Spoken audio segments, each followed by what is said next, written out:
see the second hand now. Just gotta focus.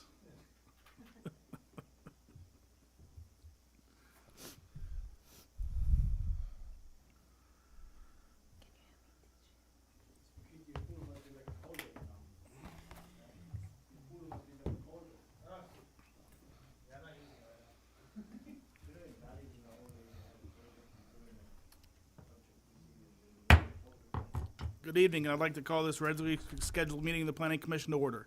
Jim, will you please lead us in the Pledge of Allegiance? Please stand. Face the flag. I pledge allegiance to the flag of the United States of America and to the republic for which it stands, one nation, under God, indivisible, with liberty and justice for all.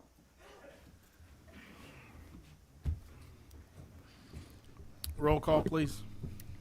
Commissioner Garcia, Here. Commissioner Krushat, Here. Commissioner Pahana. Here. Vice Chair Cure. Here. Chair Walker. Here. All present. Announcements. These proceedings may be viewed on demand on the City of 29 Palms website at www.29palms.org. You may also live stream this meeting by going to the city's website and clicking on the meeting agendas link. Public comment. This is time for the public to address the Planning Commission on issues within the jurisdiction of the Planning Commission that are not on this printed agenda. All comments are to be directed to the chair of the commission and shall not consist of any personal attacks. Members of the public are expected to maintain a courteous and professional decorum during their comments. There is a time limitation of 3 minutes per person. If you have not done so already, please fill out a name and address slip and give it to the Planning Commission secretary. The Planning Commission is prohibited by Brown Act state law from taking action or discussing at length items not on the printed agenda. Public comments on specific agenda items will be deferred until consideration of that agenda item. Do we have any public comment requests? Okay, I'm going to open public comment. Close public comment. Commissioner comments and reports of meetings attended. We'll start with Alex. I haven't attended any meetings. Well, yeah, but since our last meeting at the Homeless Housing Committee. Jim? The only thing I attended was an exercise planning conference for the 3rd Marine Littoral Regiment at Marine Corps Base Hawaii in Kaneohe Bay. It was not a vacation. So I missed the special meeting you had, and I missed the election. Did I win? No, okay, that's all right. That's all. Leslie? I have not attended any meetings, and I don't have any comments except hello and welcome, and thank you everybody for showing up today. Jessica? I did not attend any meetings since our last. I attended the last city council meeting. It was an interesting meeting, to say the least. So, but that's all I have. Consent calendar approval of the Planning Commission meeting minutes from October 15th, 2024. Has everybody had a chance to read the meeting minutes? Yes, sir. Yes. I I make a motion- motion. Oh. Oh, I'm sorry. I'll make a motion that we accept the minutes as presented. I second. Motion and second. Roll call vote, please. Commissioner Garcia, Aye. Commissioner Krushat, Aye. Commissioner Pahana, Aye, sorry. Vice Chair Cure, Aye. Chair Walker. Aye. Approved. There are no items removed from the consent calendar. Moving on to public hearings. To you, sir. Alrighty, so, so thank you, Mr. Chair. We also have Vanessa Cabrera here with the Code Enforcement Department who can elaborate on any particular issues that may come up during the discussion. So this is another ask of staff to declare a public nuisance on a dangerous building for a particular property. In this case, it's 56756 Homestead Road. If you were to try to look this up on Google, it wouldn't come up in the right location. So this is the location. It is a rural property north of 29 Palms Highway and 2 Mile Road, east of Lear. So it's in the basically the far northwest part of town. It may be a little hard to see with the blue outline, and it is one of these older parcels in this location. It is just to the east of what would be Shoshone Valley Road if that was an actual public street, and east of I can't read that street. Bibb Street. Yeah. So this is 56756 Homestead Road. This is the aerial photograph of it, mostly surrounded by undeveloped properties. This has become a public nuisance. We've had squatters in there, people using it for target practice, hopefully not at the same time, graffiti attractors, and it has a history of trash and debris. I'm not going to read this slide word for word, but there are 6 portions of the code that we have cited them on. And this has been an active case since last November. We are trying to get voluntary compliance. When we don't get voluntary compliance, then we have to elevate it up. So our recommendation to the commission is to declare 56756 Homestead Road a public nuisance and a dangerous building, and adopt the resolution by A, ordering the property owner to obtain a demo permit within 20 days and begin demolition within 45 days, or submit plans for reconstruction within a certain time frame. And that concludes my presentation. And again, we've got code enforcement here, and we're intending to bring more of these forward in the future, by the way. Does anyone up here have questions for staff?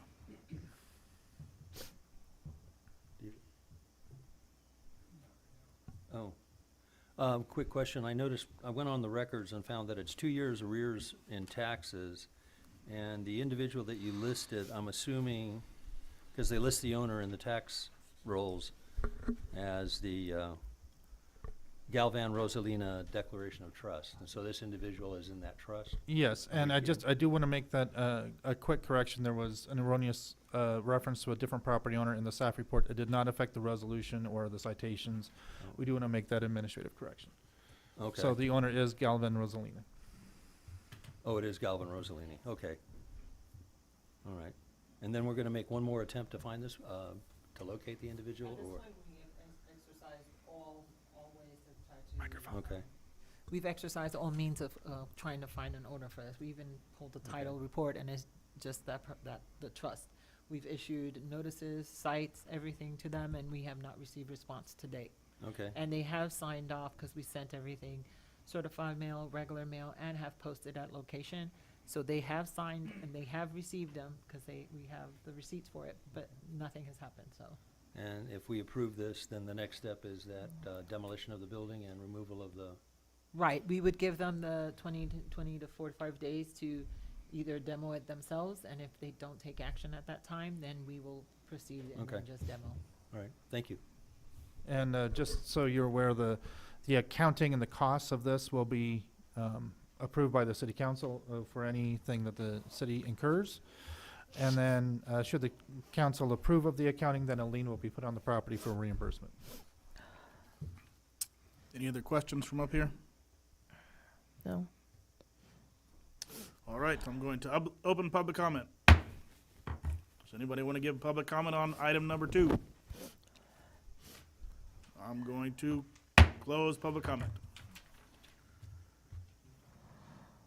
Do we need any more discussion from up here? No chair. Do I have a motion and a second? I'd like to motion that we declare the property located at the physical address of 56756 Homestead Road a public nuisance and a dangerous building, and with the time frames suggested for the owner to respond. I'll second that. I have a motion and a second. Roll call vote, please. Commissioner Garcia, Aye. Commissioner Krushat, Aye. Commissioner Pahana, Aye. Vice Chair Cure, Aye. Chair Walker, Aye. 5-0 approved.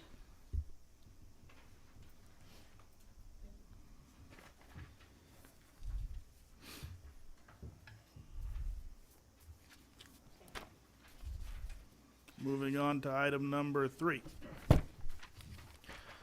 Discussion of potential action items. Yeah, so this is the Reset Hotel.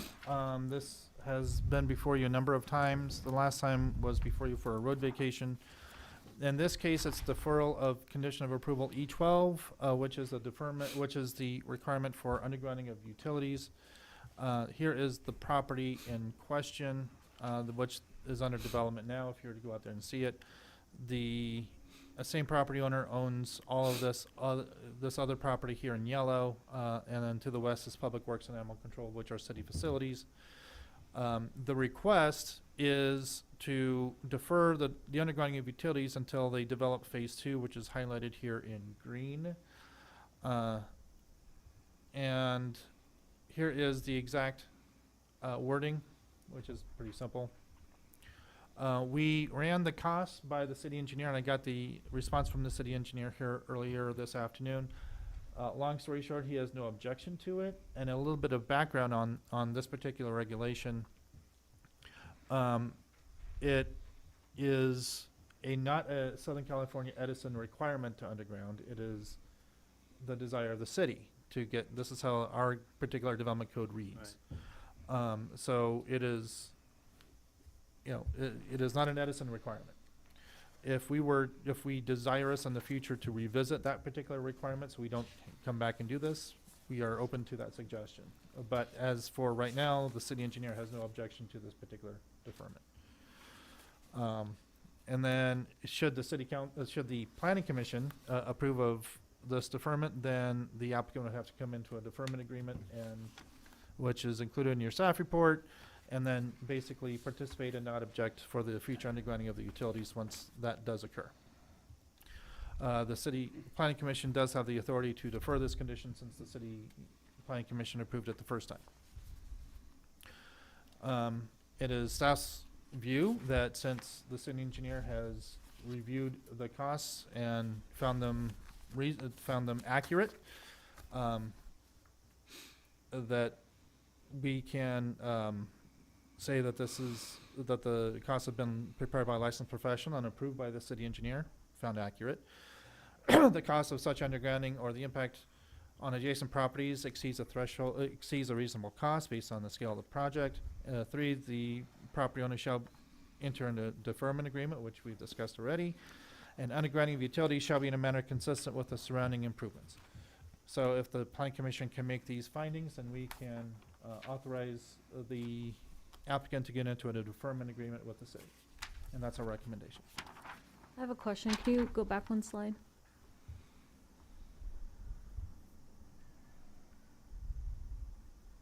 So you had mentioned that we had approved this before? Is that what you said? The Reset Hotel in general was approved by the city It was- planning commission. Right, okay. The undergrounding was part of and mentioned in the conditions of approval. Under E12. To defer. No, it's Not it's right, in there So that's now. why That they need to So do it. now it's up to the commission, since you approved the Reset Hotel to begin with, Mhm. to I- modify the Yeah, condition. I do have a further discussion for the dais, but I can wait. What's the reasoning for undergrounding utilities? It's purely aesthetic. And yeah, that's basically it. I mean, it just looks better without a whole bunch of power poles up there. There are some safety considerations to put things underground in some instances. Go ahead. I'll finish. Wait, okay. When I was looking in the packet, so the deferral applies only to existing off-site overhead utilities. So what would be considered off-site versus all of their underground? And then I know it's like two-part question, E12, but I also saw P3 applied to the, Oh, then we should probably add that to it. Yeah. So P3. I thought I caught them all, but I guess I didn't. Okay. so in the packet, which it's not on the screen, I can bring it up. but the staff report. I can bring that up.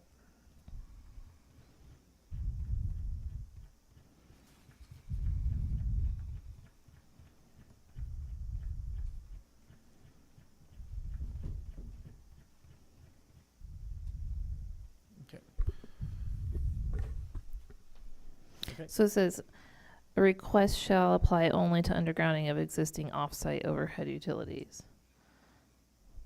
Mm-hmm. So, Let's see, we can do a quick Google search and see, is the applicant here? I don't know. I didn't see them. yeah, that's what I was.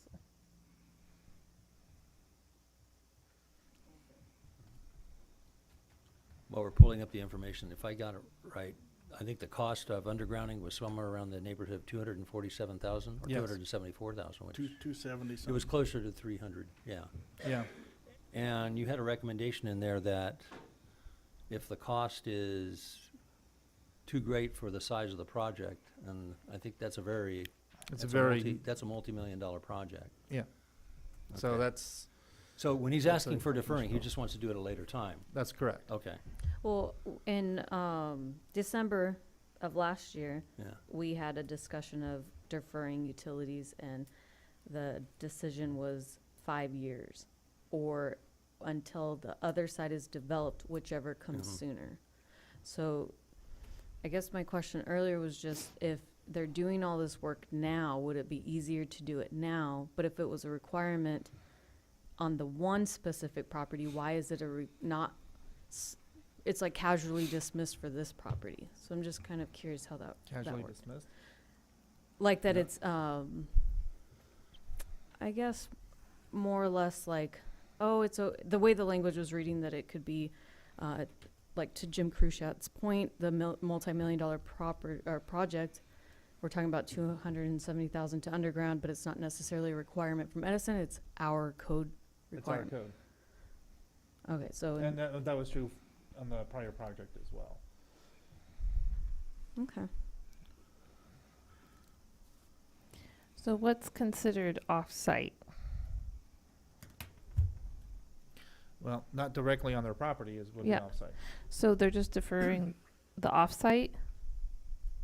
So there's nothing that's going on, so like anything that's going from the off-site to their facility would be all underground? Existing overhead is there, they wouldn't have to underground from the existing, it would just start whenever their So property is. from that pole that was outside that fence line, they'd have to start Right. it underground. all And I'm their- and I'm their going to the other electric side of from their project, so we can all see the aerial. And let's see, I don't see anything here.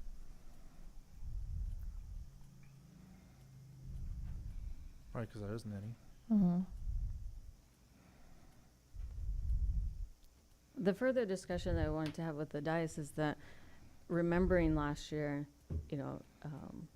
I was opposed to even putting a time frame, and so this is, more or less kind of that same suggestion again, because Well, when it's not when required. when is the phase two supposed Before to we be? get into further discussion, let's have public comment. If we Okay. don't have any, do we have any more questions for staff? Well, my question is, when is the phase two plan to begin? Do we have that? I don't have information. There's on no, it. okay, got it. Okay, Is the applicant here? No, I don't see them. Okay, so no more questions for staff for now? Okay, I'm gonna open up public comments. Right now, I have one public comment slip from Vino for item number 3. Thank you, Chairman. I have a couple of questions from staff. What is the original cost of this project? I'm sure the client pulled a permit. That is something that the applicant can provide. Normally, I'm not Is privy the to that applicant here? information. In fact, I believe that this project is closer to $15 million. 300,000 is less than 5% of the cost of the project. The applicant knew that this was a condition of approval. I know the applicant is a very smart businessman, a very prudent person, and basically, I'm sure when he did his construction budget, he already had a number for this. So coming here today and saying it's costing 300,000, let's say at that time he had his budget at 150,000, and now when he's going to do the project, it's costing 300,000. Technically speaking, is less than 2.5% of the value. Now, my concern is if he's not even opened and is already struggling. In my 40 years, I've seen a lot of projects that never meet the gate. And plus, at the same time, his second phase, if his first phase is not doing well, he's cut back on the project. His first phase don't do well, his second phase would not go forward, means he might never do it. Would he be able to provide us a bond for this 300,000, say the city, in case I don't do it, and he fails on a yearly basis on the number of years that you give him the deferred installation, he should be able to give us a bond. Now, I was in a similar situation at 72535 29 Palms Highway when I built the Holiday Inn Express. Yes, it wasn't a Edison Amendment requirement, and I came, and that time I talked to the community director. Oh no, it's part of the city condition. You have to meet it. Now, why do you set one set of standard for one people, another set for another kind of developers? You either go back and look at this thing and change it, or make people give a bond, or at least we should put a lien that in case if he sells the project without doing it, the future owner or the purchaser would know that, hey, you know what, there's a $300,000 stuff that I got to put in, and there should be a price adjustment on it. So would you look at the this thing, developer giving the city a bond and the city putting a lien, and he should be paying for, the developer should be paying for all those costs that is actually associated with that? Thanks. So, as part of the development agreement, I believe that there is mentioning of, I can bring that up. Let's see how it exactly reads. Do we have any other public comments? Please fill out a name and address slip once you are done with your public comment. I have a couple of thoughts on this particular project. One, as I recall, in February, when we did the vacation of the road that was between those two contiguous pieces of property, Vicki from the environmental company, she said that they withdrew the second phase. So giving a deferment to a phase that has been withdrawn from the planning seems like a forever deferment. And another consideration is in regards to the Oasis car wash, seems to be a little bit of a different animal completely. In the situation with the Oasis car wash, when they purchased that property, I believe, they were under the understanding that we were going to be putting that 3-story hotel in at Freedom Plaza, and there was going to be underground utilities within the general area to feed off of. Well, of course, we all know that that hotel is not there.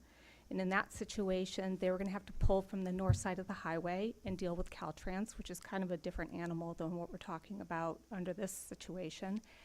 And at the bottom of Donnell Hill, it's already littered with overhead aerial poles anyways. So I have more thoughts on that, but those are just a couple to get you started to kind of maybe see that this particular project is not exactly the same as the Oasis car wash. Thank you. Thank you. Anyone else?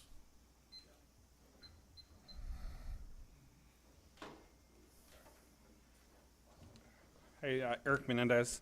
So yeah, I agree with what Vino says, though. I think if we're applying one set of development standards for one developer, if they come into the project wanting to do it, they should stick to the development standards that they signed up for.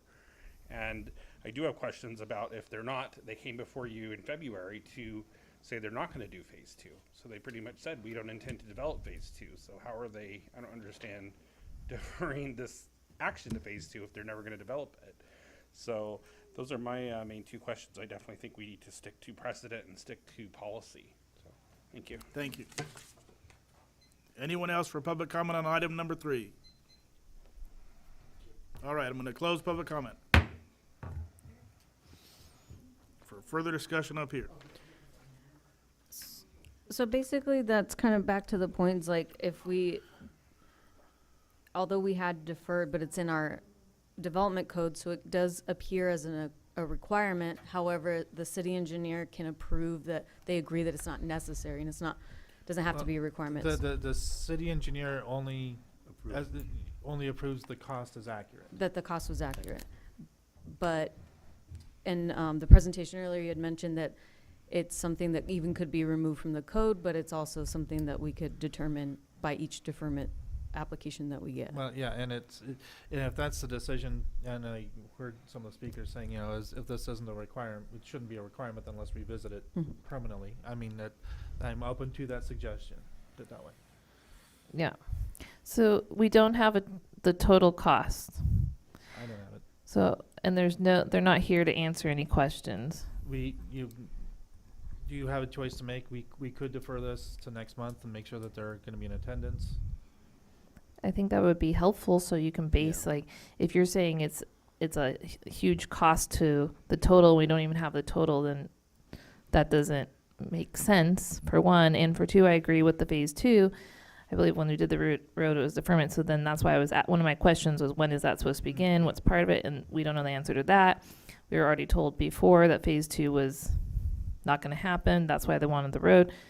All of these types of things. And what is the fee? Oh, that's a different question. So I just had the P3, the E12. Yeah, I did a quick search. I think those were the only ones. That's all I saw.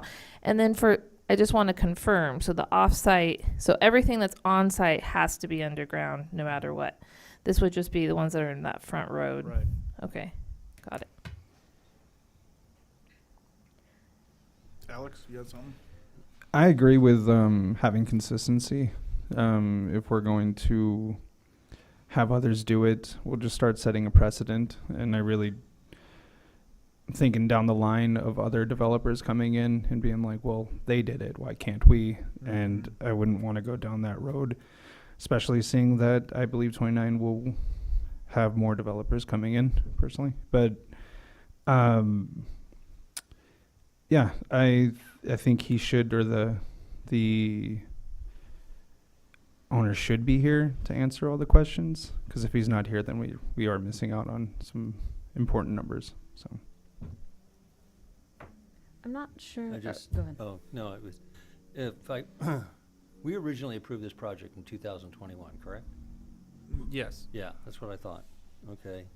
And I really feel that comparing two different types of projects, that's why we're here. We look at both the public utility of the project, the size of the project, impacts, and I think it's good that we look at that. I agree that I'd like to have the developer here to answer more questions, and so I'm more in favor of pushing this down so we can get the answers, size of the project, intentions, and some more direct questions.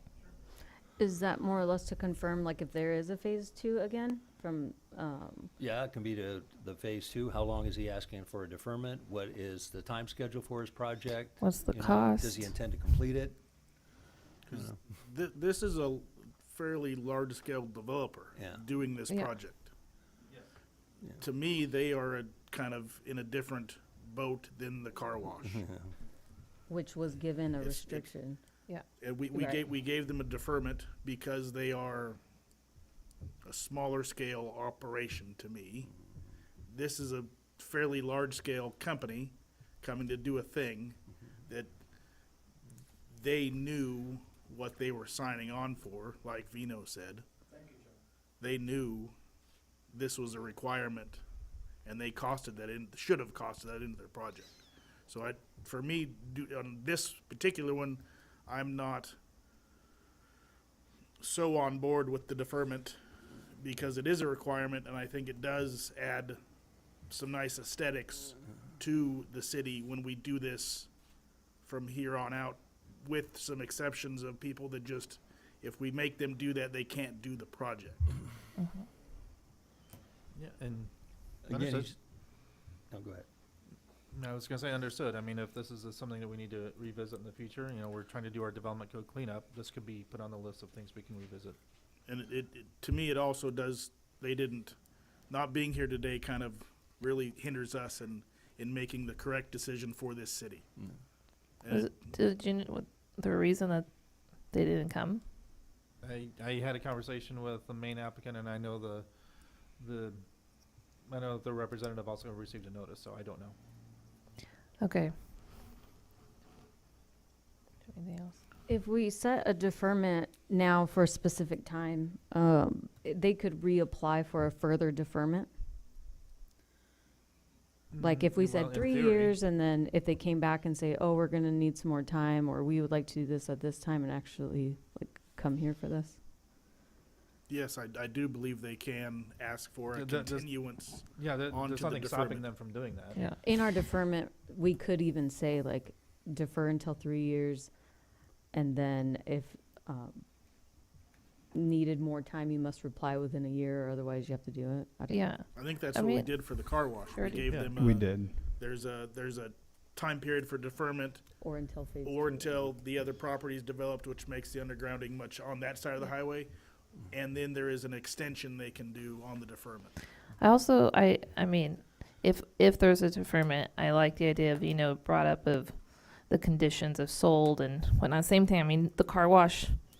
I don't know. I must not have been here for that meeting, but the other car wash in Yucca, as soon as they built it, they put it for sale. So, I mean, it's like those are the things that may happen with developing and then selling. Defer it to be able to get it onto the market. I'm not saying this is going to happen with this one, but just those ideas I think are good ones to note. Do we have for sure the exact what they said specifically on that phase 2 when we did that road? Do we know exactly from that meeting what was said about phase 2 not happening? We can look, I mean, if the commission wishes to continue that, we can Okay, get, we can revisit that and put it in the staff report. thank you. So it sounds like we kind of have a consensus to defer this to a Date meeting, a certain. date certain? Is that what we're? Yeah, Yeah, we're kicking it down the road. yeah. So the next, be December 17th, you know. I'm out of town and I'd like to be here for this. Can we go ahead and push it to January? Would you be able to make contact with the applicant by the 17th to Oh, sure. do you I'll wanna call them defer till tomorrow, the first thing 17th? tomorrow morning. I don't think we want to kick it that far down the road, Vino. We got a busy schedule for next year, I do believe, and we're excited to get to that. Yeah, So, and we're not chatting with the If public right now. if you have more questions or comments, an email to staff, and we will make sure we address those questions and comments. And you read it out publicly as well? I will summarize and read the best I can. Thank you, Chairman. So can I get a motion and a second on our way forward for this? Is a motion necessary if we've got a consensus? I mean, Or we you got a can- consensus? I mean, We've got a consensus. Is it a consensus of the commission just to continue this to December 17th? Yes. Yes. please. Yep. Okay with that? Aye. Everybody? Aye. Yep. Okay. Okay, we're moving that to December 17th for a date certain. Community Development Director updates. Community Development Director updates. I wanted to say that it's nearing the end of the year.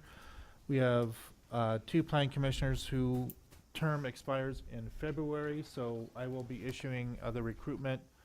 I have to do the recruitment. I'll be doing that in December. For those who wish to continue on, you need to reapply. And with the intention that the appointments will occur in January for the term to start over again in February. Make sense? So advertisement in December, appointment in January, and begin the next term in February. Okay? That's what I got for planning director updates. You didn't get anything on the low-income housing by the, The behind City Hall? Yeah. It's still floating out there. Nothing more concrete at this point. all right. Moving on to our study session.